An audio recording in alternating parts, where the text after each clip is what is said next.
200 বছর রাত জেগে তাহাজ্জুদ পড়া আর দিনভর নফল রোজা রাখা, টানা 200 বছর পর্যন্ত করা, এটার সব আপনি পাবেন প্রতি সপ্তাহে।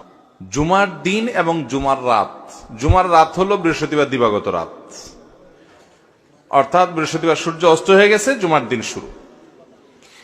তো এই জুমার রাত এবং জুমার দিন, এই উভয়টাতে তোমরা আমার প্রতি বেশি বেশি করে দুরূদ প্রেরণ করো, আমার জন্য আল্লাহর কাছে দোয়া পেশ করো। ফাইন্না সালাতাকুম মারুদাতুন আলাই, কারণ তোমরা যে দুরূদ পাঠ করো আমার জন্য, এটা আল্লাহর ফেরেশতারা আমার কাছে নিয়ে পেশ করে যে হে আল্লাহর রাসূল, পৃথিবীর অমুক দেশ অমুক প্রান্ত থেকে অমুকের ছেলে অমুক আপনার জন্য দুরূদ পেশ করেছে। এটা তোমাদের এই রিপোর্টটা আল্লাহর ফেরেশতা আমার কাছে বলে, উপস্থিত করে। এই জন্য তোমরা জুমার দিনে আসলে বেশি বেশি করে দুরূদ পাঠ করবা।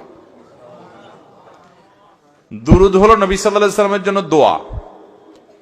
ওনার জন্য আমাদের দোয়া করলে আমাদের লাভ। আল্লাহ তাআলা তো তার রাসূলের প্রতি রহমত এমনি নাজিল করবেন, আমরা দোয়া করলেও করবেন, না করলেও। কিন্তু আমরা যদি দোয়া করি তাহলে সেক্ষেত্রে ওনার লাভ হোক না হোক আমাদের লাভ নিশ্চিত, নিজেদের লাভ নিশ্চিত। আল্লাহ তাআলা তার রাসূল সাল্লাল্লাহু আলাইহি সাল্লামকে অনেক ভালোবাসেন, অনেক মহব্বত করেন। তার নবীকে তিনি অনেক মহব্বত করেন দেখে তার নবী, তার জন্য কেউ দোয়া করলেও আল্লাহ তাআলা তার প্রতি রহমত নাজিল করে। আর শুধু রহমত নাজিল না, মান সাল্লা আলাইয়া মাররাতান সাল্লাল্লাহু আলাইহি আশরা, নবী সাল্লাল্লাহু আলাইহি সাল্লাম বলেছেন যে ব্যক্তি আমার প্রতি একবার দুরূদ প্রেরণ করে, একবার নবীজির জন্য দোয়া করে, আল্লাহ তাআলা ওই ব্যক্তির প্রতি 10 বার রহমত নাজিল করে। কয়বার রহমত নাজিল করে? রহমত নাজিলের মানে বুঝেন? 10 বার আল্লাহ অনুগ্রহ করেন, দয়া করেন।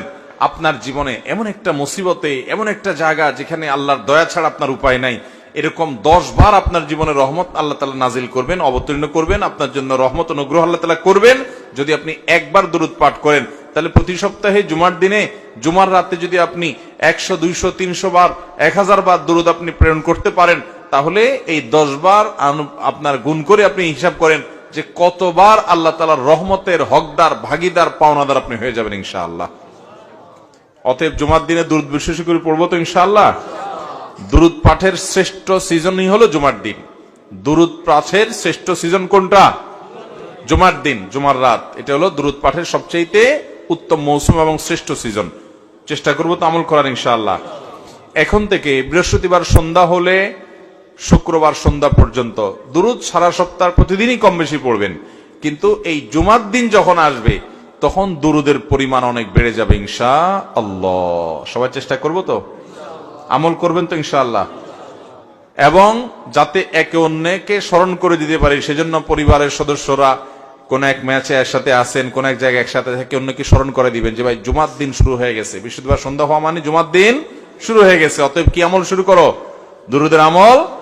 দুরূদ পড়তে কি পয়সা খরচ হয় ভাই? অনেক বেশি কষ্ট হয়। দুরূদের মধ্যে সবচেয়ে শ্রেষ্ঠ দুরূদ হলো দুরূদ ইব্রাহিম। আল্লাহুম্মা সাল্লি আলা মুহাম্মাদ ওয়া আলা আলি মুহাম্মাদ কামা সাল্লাইতা আলা ইব্রাহিম ওয়া আলা আলি ইব্রাহিম ইন্নাকা হামিদুম মাজিদ। আল্লাহুম্মা বারিক আলা মুহাম্মাদ ওয়া আলা আলি মুহাম্মাদ কামা বারাকতা আলা ইব্রাহিম ওয়া আলা আলি ইব্রাহিম ইন্নাকা হামিদুম মাজিদ। পড়া যাবে না ইনশাআল্লাহ।